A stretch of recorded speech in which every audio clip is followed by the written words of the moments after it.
Varicose veins కి సరైన చికిత్స కోసం సంప్రదించండి ఎవిస్ హాస్పిటల్. నమస్తే, నేను మీ జాహ్నవి. మనతో ఉన్నారు life coach, tarot card reader, Vedic nutritionist, spiritual healer మన వనజ రామిశెట్టి అక్క మనతో ఉన్నారు. మన సనాతన ధర్మం ప్రకారం, మన హిందూ సంప్రదాయం ప్రకారం ప్రతి నిత్యం కూడా ఒక స్పెషాలిటీ ఉంటుంది. అందులో ముఖ్యమైన పర్వదినాలకు సంబంధించి ఇంకా చాలా స్పెషాలిటీ ఉంటుంది కదా. మరి ఆ డేస్కి సంబంధించి ఏంటి రియాలిటీ అనేది మనం తెలుసుకుని కనుక ఆ రోజున ఒక పూజ చేసిన, ఒక రెమెడీ చేసిన ఆ ఫలించే విధానం వేరే ఉంటుంది కదా.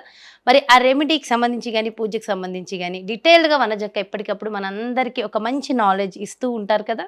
మరి రేపు సంకష్టహార చతుర్థి. మరి ఈ సంకష్టహార చతుర్థి ఏంటి స్పెషాలిటీ, మరి ఆ రోజు ఏం చేయాలి, మనకున్నటువంటి ప్రతి సమస్య తొలగాలంటే మరి దానికి సంబంధించిన రెమెడీస్ ఏంటి, డీటెయిల్డ్గా వనజక్క మాటలో తెలుసుకుందాం. నమస్తే వనజక్క. నమస్తే జాహ్నవి. వనజక్క, రేపే సంకష్టహార చతుర్థి కదా. మరి అసలు సంకష్టహార చతుర్థి ఏంటి, ఈ సంకష్టహార చతుర్థికి ఏమైనా స్పెషాలిటీ ఉందంటారు? అంటే మన సంకష్టహార చతుర్థి, సంకష్టహార అందులోనే ఉంది, కష్టాలని తొలగించే చతుర్దశి. అందుకని ఆ రోజు ఏం చేస్తాం, మనము వినాయకుడికి పూజ చేస్తాం. వినాయకుడిని కూడా ఎలా పూజ చేస్తామంటే, వినాయకుడు విఘ్నేశ్వరుడు 32 అవతారాలు అని చెప్తారు. బాలగణపతి 32, హరిద్ర గణపతి అంటాం, బాలగణపతి అంటాం. అలాగా లాస్ట్ది సంకష్టహర గణపతి అన్నమాట. అంటే కష్టాల నుంచి మనల్ని విముక్తి చెందే గణపతి ఆయన.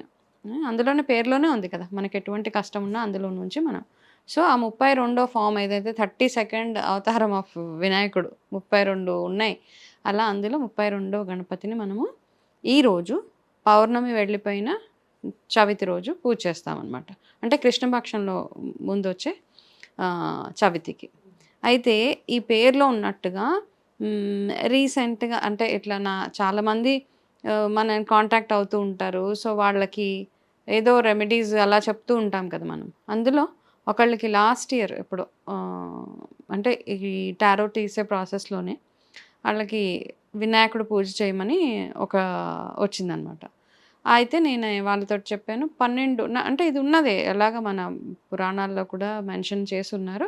సంకష్టహార చతుర్థి ఎవరైతే చేస్తామో అనుకుంటామో మనం అట్లీస్ట్ ఒక సంవత్సరం పాటు, అంటే 12 సంకష్టహార చతుర్థులు కనుక చేస్తే మనకి ఎటువంటి కష్టం ఉన్నా, అంటే మన ఈ మనసులో ఏ కోరిక ఉంది ఆ కోరికతోటి చేస్తే గనక ఆ కోరిక ఖచ్చితంగా నెరవేరుతుందని అందరికీ నమ్మకం కూడా. అలా జరిగిన దాఖలాలు కూడా బోల్డ్ అన్నీ, 1, 2 కాదు. అలాగే ఆ అమ్మాయి సివిల్స్కి ప్రిపేర్ అవుతూ 2-3 సార్లు అమ్మాయికి అవ్వలేదు, లాస్ట్ అటెంప్ట్. ఓకే. అయితే ఇలాగా నాకు ఏదైతే టారోలో వచ్చిందో అలాగే చెప్పాను ఆ అమ్మాయికి, ఇలాగా ఒక వినాయకుడికి 12 అట్లీస్ట్ సంవత్సరం పాటు చేయం మనం, నెక్స్ట్ ఇయర్కి ఒకవేళ ప్రిపేర్ అవుతున్నట్టయితే. సో ఆ 12 చేసి తన కాంపిటేటివ్ ఎగ్జామ్ క్రాక్ చేసింది ఆ అమ్మాయి. ఓకే, అందులో అమ్మాయి కష్టం ఉంది, కష్టంతో పాటు బ్లెస్సింగ్స్ చాలా ఇంపార్టెంట్, ఆ నమ్మకం ఉంది. ఆ 12 సంవత్సరం మొత్తం చేసినందువల్ల ఆ భగవంతుడు ఆశీర్వాదంతో పాటు అమ్మాయి ఎంతో స్ట్రాంగ్ విల్ పవర్ తోటి చేసింది, చదువుకుంది, అన్నీ కలిసి వచ్చినాయి అమ్మాయికి. సో ఇదొక చిన్న ఎగ్జాంపుల్ అంతే. అయితే సంకష్టహార చతుర్థి ఎవరైతే చేద్దాము అనుకుంటారో, మనకి జీవితంలో ఎన్నో ఉంటాయి కోరికలు కదా, ఇల్లు కట్టుకోవాలి అని, ఎస్పెషల్లీ ఇల్లు, మనకి ఏదైనా ఒక ఫర్మ్ అసెట్ ఒకటి ఫామ్ అవ్వాలి, ఇట్లాంటివి ఎవరికైనా కోరికలు ఉంటే, ధర్మబద్ధమైన కోరికలు ఉంటే కనుక అవి మనసులో అనుకొని వినాయకుడి పూజ సంకష్టహార చతుర్థి నియమంగా చేసుకుంటూ వెళ్ళిపోతే, అంటే ఏంటంటే ఆ రోజు ఉపవాసం ఉండాల్సి వస్తుంది, ఇవన్నీ ఉన్నాయి.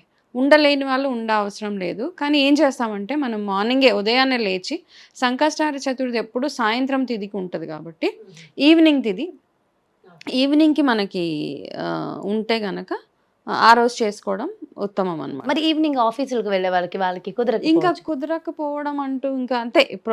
నెలలో ఒక రోజు కాబట్టి ఈ పూజ చేయాలి అనుకున్నప్పుడు కొన్నిటికి విఘ్నేశ్వరుడికి మనం ఎటువంటి ఆల్టరేషన్స్ చేయడానికి ఉండదు అనమాట, నాకు తెలిసి. ఓకే, చేయాల్సిందే, చేస్తాము అంటే చేయాల్సిందే.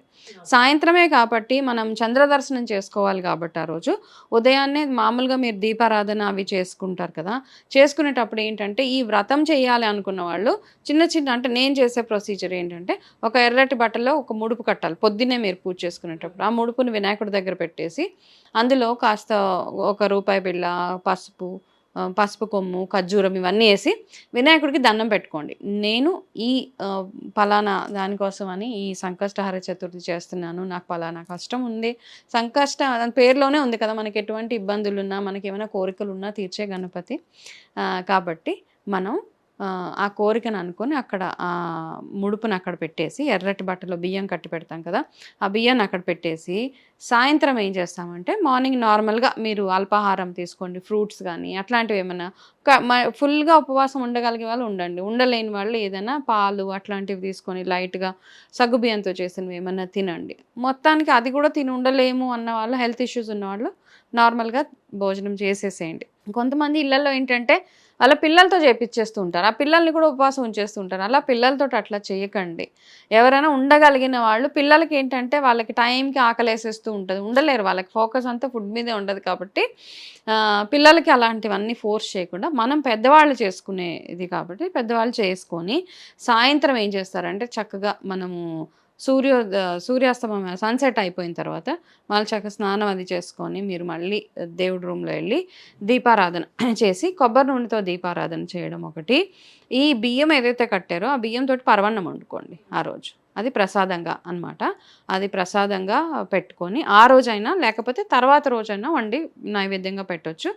మీకు ఎవరైనా చేతనైతే ఎవరైనా ఒక బ్రాహ్మణుడికి ఆ రోజు పిలిచి భోజనం పెట్టేలాగా చూసుకోవాలి. ఓకే, మీ మనసులో ఉన్న కోరిక గణపతి వినాయకుడికి చెప్పుకుంటూ విఘ్నేశ్వరుడికి గణపతి పంచరత్న స్తోత్రం అని ఉంటుంది. ఆ స్తోత్రము గూగుల్లో వెతికినా ఉంటుంది. ఓకే, ఈ 12 సార్లు మీరు ఏదైతే సంవత్సరం మొత్తం మొదలుపెట్టి చేసుకుంటాము అనుకుంటే కనుక ఆ 12 అట్లీస్ట్ మినిమం 12 చేయండి.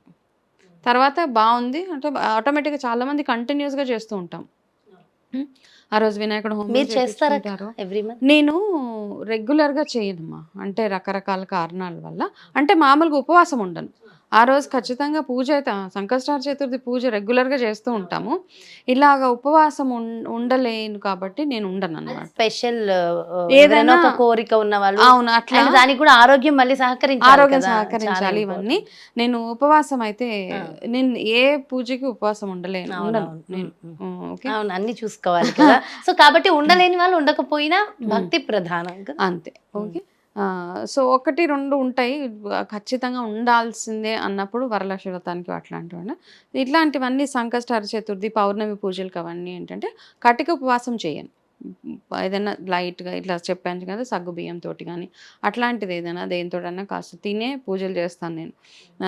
కాబట్టి ఈ ఒక్కటి ఇలాగా మీరు సాయంత్రం పూజ చేసి చంద్రదర్శనం చేసుకున్న తర్వాత మీరు ఏదైనా లైట్గా భోజనం చేయడం అట్లాంటిది, ప్రసాదం లాంటిది ఏదైనా తినడం, ఇది చేసి ఈరోజు మీరు ఖచ్చితంగా చేయాల్సిన ఒక్క పని ఏంటంటే, మీ మనసులో ఉన్న కోరికలు తీరాలి అంటే జమ్మి చెట్టుకి ఈరోజు పూజ చేయాలి.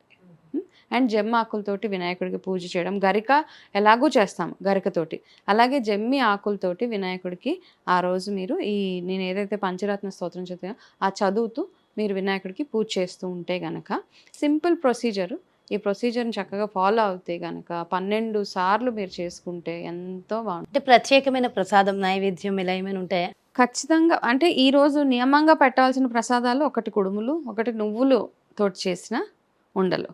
అండ్ అలాగే ఈరోజు ఉదయం స్నానం అంటే సంకష్టహార చతుర్థిలో స్నానం చేసుకునేటప్పుడు ఏంటంటే నల్ల నువ్వులు నీళ్ళలో వేసుకొని స్నానం చేసుకుంటే మనకున్న శనిగ్రహ దోషాలు అవన్నీ పోతాయని మన పెద్దల నుంచి చెప్పుకొని వచ్చారు. అండ్ మన పురాణాల్లో కూడా అలాగే రాసి ఉందన్నమాట.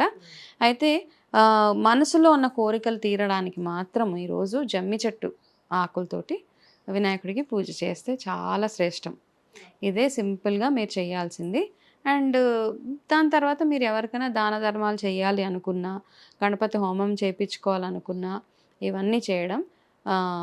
ఇంకా ఒకటి ఏంటంటే, ఎవరికైనా ఆడపిల్లలకి పెళ్ళిళ్ళు అవ్వట్లేదు, లేకపోతే ఆడపిల్లలు కానీ మగపిల్లలు ఎవరైనా వాళ్ళకి పెళ్లి సంబంధాల ఆటంకాలు వస్తున్నాయి, మీ ఫ్యామిలీ లైఫ్లో ఏదైనా ప్రాబ్లం ఉంటే కనుక సింధూరము, మనకి ఆరెంజ్ కలర్ సింధూరం ఉంటుంది కదా, ఆ సింధూరంతో పాటు మన జాస్మిన్ ఆయిల్ అంటాము, అంటే మల్లె పూలతోటి ఆయిల్, ఈ 2 మీరు వినాయకుడి టెంపుల్లో ఇచ్చేసేయండి. టెంపుల్లో ఇస్తే వాళ్ళు ఏం చేస్తారంటే ఈ 2 కలిపి వినాయకుడికి, చాలా టెంపుల్స్ మనం చూస్తే ఆరెంజ్ కలర్లో, నార్త్లో చూస్తే అందరు వినాయకులు ఎక్కువ ఆరెంజ్ కలర్లోనే ఉంటారు. అది మీరు ఇచ్చేసేయండి మీ మనసులో ఇలాగా దీనికోసం పలానా దానికోసం మేము విఘ్నేశ్వరుడికి ఇది ఇస్తున్నాం అని చెప్పి ఇచ్చేయండి. ఇంతకు మించి మనం చేయాల్సినవి ఏమీ లేవు. Simple procedure. చాలా చాలా చాలా బాగా ఎక్స్ప్లెయిన్ చేశారు అక్క. అండ్ రియల్గా జరిగిన వాళ్ళ ఎక్స్పీరియన్స్ని కూడా షేర్ చేశారు. అది చాలా important. Thank you so much Vanjika. నమస్తే. సో చూసారు కదండి, సంకష్టహర చతుర్థి పేరులో ఉన్నట్టుగానే సకల కష్టాలను తొలగించేటటువంటి సంకష్టహర చతుర్థి. మరి ఎవరైతే మనం సమస్యలతో ఇబ్బంది పడుతున్నారో వాళ్ళందరికీ కూడా చాలా ఇంపార్టెంట్. మరి ఏ సమస్య ఉన్న వాళ్ళు అంటే ఏ విధంగా చేయాలి, ఇవంతా కూడా చాలా చక్కగా ఎక్స్ప్లెయిన్ చేశారు కదా మన వనజిక. మరో చక్కటి కార్యక్రమంతో మళ్ళీ మీ ముందుకు వచ్చేస్తాను. అదేవిధంగా పర్సనల్గా టారో కార్డ్ రీడింగ్ ద్వారా మరి మీకు పర్సనల్ రెమెడీస్ కావాలి, వనజిక అపాయింట్మెంట్ కావాలి అనుకుంటే క్రింద డిస్ప్లే అవుతున్నటువంటి నెంబర్స్కి కాల్ చేయండి. నమస్తే.